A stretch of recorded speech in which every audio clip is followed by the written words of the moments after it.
Hey everybody. I recently came across a post on Glassdoor that really burned me up and I had to share it with you guys. A couple months ago, Glassdoor launched this app called Know Your Worth, and it's a pretty amazing tool. If you haven't checked it out yet, I strongly recommend that you do so. What it does is it pulls all of Glassdoor's data on earning and salaries for millions of users at from top level companies on down, and it uses all of that to give you an accurate read or a more accurate read on what your market value is. So people have been using it, trying it out, and Glassdoor has also been collecting their data and figuring out what the common threads are, and they have now conclusively answered the question: how much are Americans getting underpaid? We knew it was happening. We knew that that was absolutely happening, but we didn't really have a concrete number for it until now. Here's their number. It shocked me. The average American, going across all seniority levels, all major companies, is getting underpaid $4,700 every year.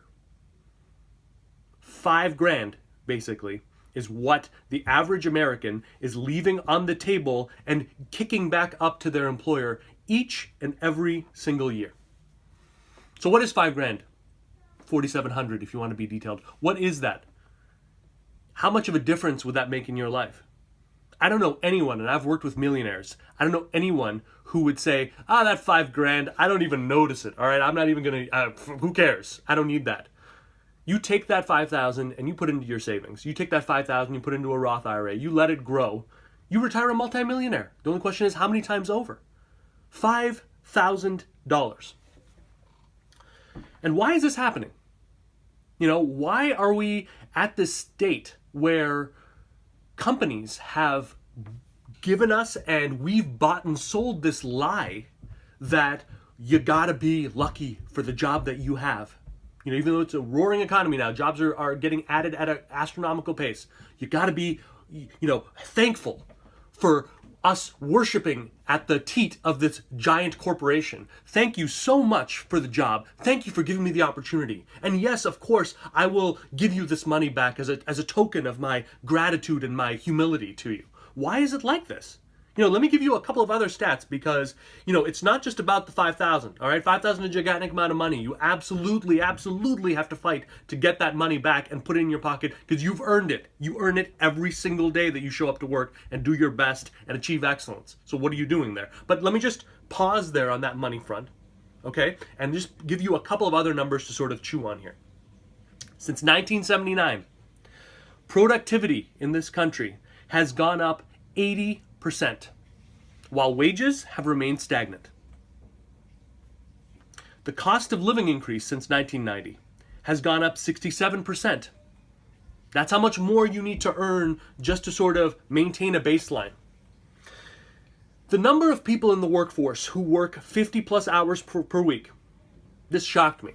40% of men now routinely work 50 plus hours per week. That's time that they're not spending with their families. That's time that they're not pursuing passions. That's time that they're not spending building up their heart, their soul, and their life. And guess what, guys? No matter what some company tells you, and I am in hiring, I am in HR, I work with job seekers. Your career, as important as it is, should formulate this much of your life. It is a part, it is a piece that you have under control. It is not the totality. And no, your life doesn't serve your career. All right, it's the other way around. It has to be the other way around. But yes, for 40% of men, that's not the way that is. For 40% of men, clearly the stats show that their life is just a feeder for their careers and nothing more. 15% of women currently work 50 plus hours per week as a standard. And that number is starkly rising. It is one of the fastest moving numbers that the stats are showing. Every year that number is going up. And these are moms, these are people with families, these are people with other things to take care of, which are not getting taken care of because they're at work, they're stuck there doing what they do. So these numbers are painting a picture, aren't they? They're painting a picture of a workforce that is steadily getting impinged upon and the things that they not only are they not getting rewarded for hustling, for their passion, for their drive, for padding out companies' bottom lines like never before seen in the history of man. All right, not only are you not getting rewarded for this, companies now see fit to totally strip these things away by giving you this false narrative that you should be on the defensive and you're just so lucky to be working here. A lie. And now I'm just gonna, I'm not Mr. Stat guy, but I gotta give you one more, okay? Because this is just, email is one of my pet peeves. A lot of people that I work with will say, Anish, I know that you believe in batching your emails, not checking that more than, 2 times per day, 3 times max at a time that works for you, and going through everything. I can't just do that. I really can't. I'm not in that position. I get it.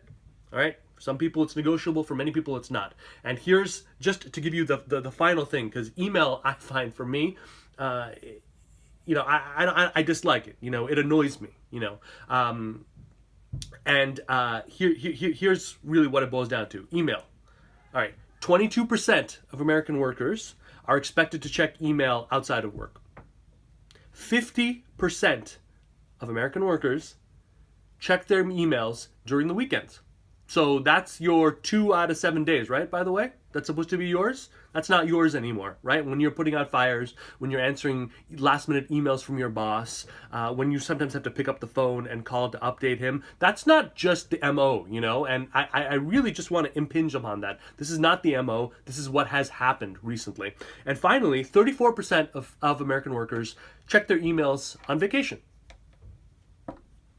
Let's just ignore the fact that people not taking the vacation days that they agreed to and that they deserve, that there's a huge epidemic essentially in this country of people not taking that. 34% of them, even when they are out there, they're on their phones or their Blackberries and their computer saying, sorry, honey, sorry, kids, I just got to know where we are with this critical task. Because, of course, that's more important. That's more important than you. It's more important than your family. It's more important than your goals. The great massive God of the employer must be adhered to at all times. Because God forbid we forget to update that spreadsheet, right? I mean, the world really is going to end if we don't do that. So this is the picture here. And my sole purpose, and I will be honest with you, is to get you mad, is to get you frustrated. Is to bust you out of this apathy that has taken many people over. If you know anything about me, and if you follow me, and if you've worked with me, or you know a friend who has, you know that the one thing that I just cannot stand are those losers who make excuses about their own failure and underperformance. Oh no, I know I deserve more, but it's a really rough time for the company.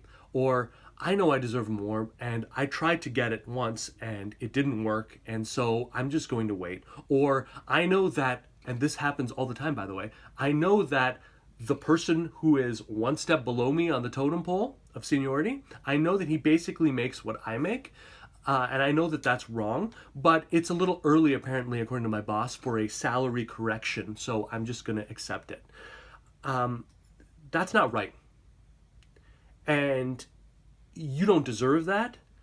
And what the stats are showing is that whether in a way big or small, that is probably happening to you. It's happening to most workers, is what I'm saying. Most people are underpaid, regardless of what your personal beliefs are or quote unquote laughable loyalty to a company is. You're getting underpaid. People, every paycheck, the company is just taking money out of your pocket. So what do you do? And I'm just really quick here, because I just needed to vent a little bit because it galls me so much to think about these companies that are just reaping the rewards of this economy, reaping the rewards of the last couple of decades of everything and giving nothing back and actually taking from you and making you feel grateful for ripping you off, essentially. So what are a couple of quick things that you can do? Number one, again, I mentioned this at the beginning of the video. If you have not checked out the Know Your Worth app on Glassdoor, please do so. It is amazing. It is a goldmine, and it will start you on this path towards looking at it. Number two, if you're not doing this, start keeping meticulous records of every single accomplishment that you have accrued at your job. And I mean, everything. Every 30, 60, 90 days, you want to be checking and updating that. Every project that you're able to pull off, every training course that you do, every possible value add, you want to be keeping notes. Your notes, not for the company, for you. That is for you, and that is meant to not just update your resume, although of course that's a huge, huge, huge plus, but this is the ammo that you're going to need when you inevitably are going to have that conversation. And I hope if you're watching this video, you're committing to taking this action of asking, for that raise and backing it up. And this is the proof that you're going to need to do that. So meticulous records of every possible value add and accomplishment that you're doing from this day forward. And then finally, and I have to say this, okay, you got to ramp up your networking and your at least passive job search efforts. The winners in this sort of game that we're engaged in, they don't job search. All right, they don't wait to be made redundant before they start looking for a job. They are always in networking mode. They are always having interesting conversations with key decision makers who are plugged in at companies that they know they want to be a part of. And they are always executing moves on their time frame, not on the time frame of any one employer. You're a free agent. Underneath all of this, I just want to say this. It's not about the 5,000. It's about realizing that you are a free agent. You are not in indentured servitude. You are not a quote-unquote employee. You are certainly not a slave who is there to get ripped off. And if that is you, it is time to change. It's time to get ballsy and fired up and change, because this is just unacceptable. It's just unacceptable. You work too hard to have nothing to show for it.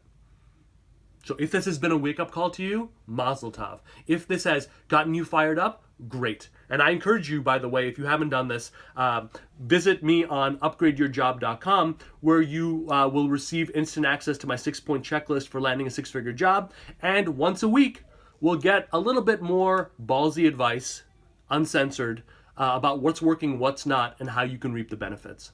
Thanks for the listening. Thanks for your time today. I'll talk to you soon.